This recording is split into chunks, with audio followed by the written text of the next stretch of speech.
Rahmat. Assalamualaikum warahmatullahi wabarakatuh, Ustadz. Waalaikumsalam warahmatullahi wabarakatuh.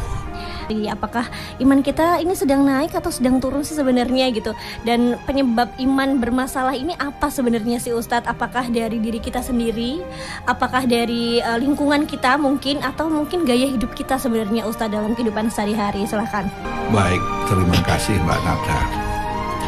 Jadi kalau kita bicara tentang iman kita menurun, ini banyak faktor yang bisa mempengaruhi.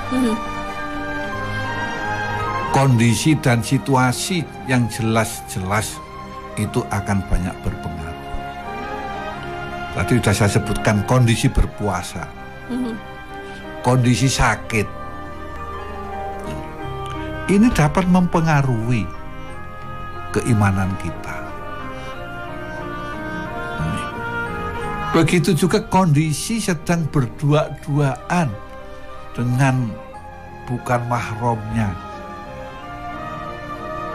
itu juga akan bisa menjadi pemicu menurunnya iman. Maka saya katakan adalah melihat sikon, situasi dan kondisi. Ini yang jelas-jelas akan mempengaruhi iman kita naik atau iman turun. Tidak kalah penting juga pergaulan. Karena pergaulan itu akan dapat menciptakan kondisi atau membentuk kondisi atau melahirkan kondisi. Salah satu contoh, kalau kita bergaul dengan orang-orang soleh, insya Allah ya kita diajak untuk beribadah kepada Allah. Baik itu belajar, baik itu praktek, baik itu ubudiyah mahdoh atau ubudiyah sunnah. Ini adalah teman yang bisa melahirkan kondisi. Tapi ada juga teman yang teman itu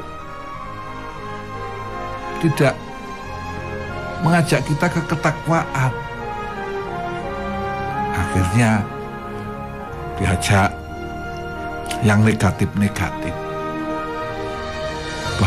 Bahkan diberi kesempatan untuk berdua-duaan dengan lain jenis dan lain sebagainya. Ini kawan. Maka terkait dengan yang dapat mempengaruhi kondisi, ya kita baik-baiklah bergaul dan pandai-pandailah menjaga diri agar iman kita tetap terjaga, iman kita tetap stabil. Ini yang perlu sekali kita ini untuk menjaga. Di samping itu diri kita sendiri juga untuk menjaga, selalu dzikru wa haitsu ma kunta. Selalu ingat kepada Allah dimanapun Anda berada. Ini nggak gampang.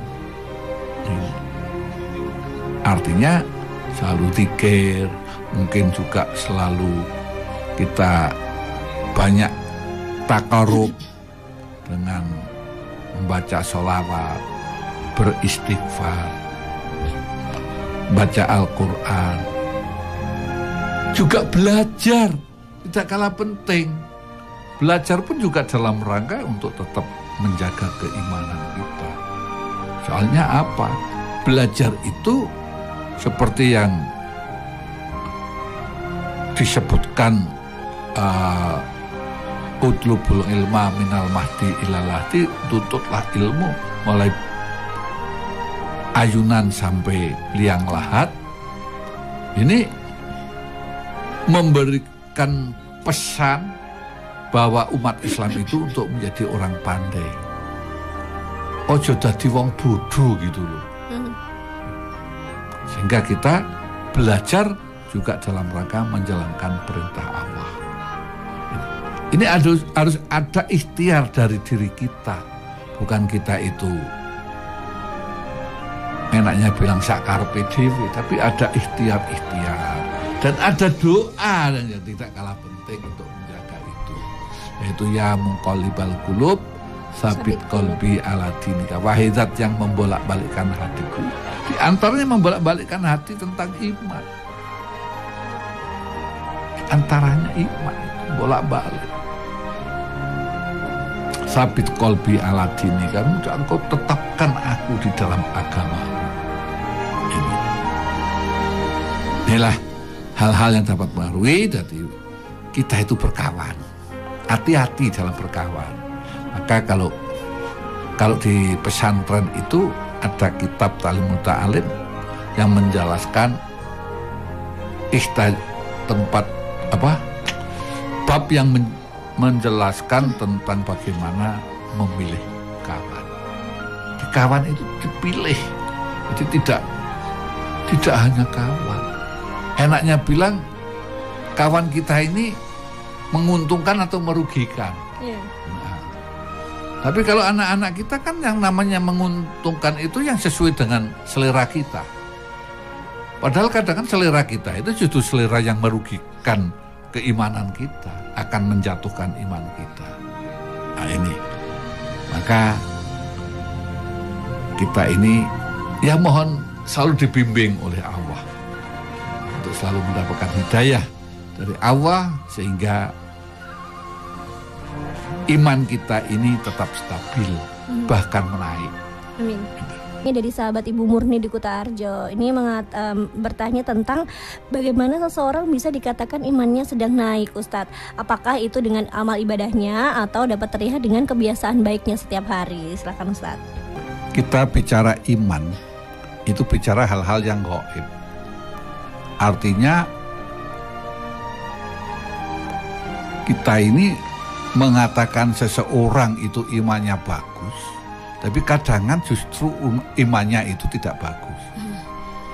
Atau sebaliknya, kelihatannya itu dia jelek sekali, tapi justru dia imannya bagus. Karena iman itu ada di dalam hati. Sehingga kita tidak bisa mengetahui orang lain itu imannya bagus atau imannya jelek. Nah, kita hanya tahu tanda-tanda. Salah satu contoh, ada seseorang, contoh ini yang ekstrim ini, ada seorang janda cantik. Ada orang datang memberi uang, tapi dia yang memberikan uang itu adalah orang nakal. Tapi ada datang memberikan uang juga. Dia seorang juragan. Kemudian ada datang juga orang memberikan uang. Dia seorang kiai. Perbuatannya sama, memberikan uang. Tapi terkait dengan iman bisa saja berbeda. Mungkin orang-orang yang kelompoknya orang nakal mengatakan itu orang kaya itu memanfaatkan hartanya, ingin memiliki atau ingin negatif, gitu ya. Ini memanfaat orang janda yang cantik itu. Begitu juga, wah kiai kok macam-macam. Ada janda cantik kok memberi uang. Ada apa? Tanya, ada apa? Mesti tanyanya kan pada kiai itu. Tapi kok tanyanya justru pada temannya itu. Nah, jalan ngopo wis. Nek wong lanang bengi pisan. Begitu juga orang yang tanda petik tadi saya katakan orang nakal. Nah, ini baru-baru akan menggambarkan iman. Diukur dari perbuatan. Sama-sama memberi. Tapi kebanyakan orang itu menilai hanya berdasarkan kacamatanya sendiri. Akhlaknya sendiri, pribadinya sendiri. Gitu.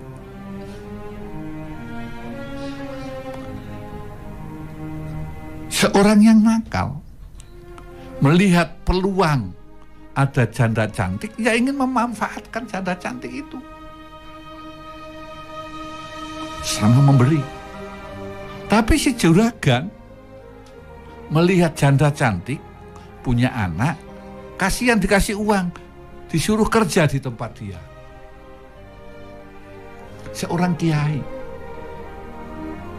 melihat dia menderita, cantik, punya anak, dia dikasih kasihan, punya anak yatim. Sekarang yang imannya kuat yang mana? Yang Pak Kiainya. Tapi kan juga niatnya bagus ya yang dua Lah tadi. justru inilah yang akan menjadi stressing cocok sekali itu berarti sudah muncul dari Mbak Nada. Jadi nawaitu seseorang itulah yang akan menjadi tolok ukur iman itu menjadi kuat atau menjadi lemah.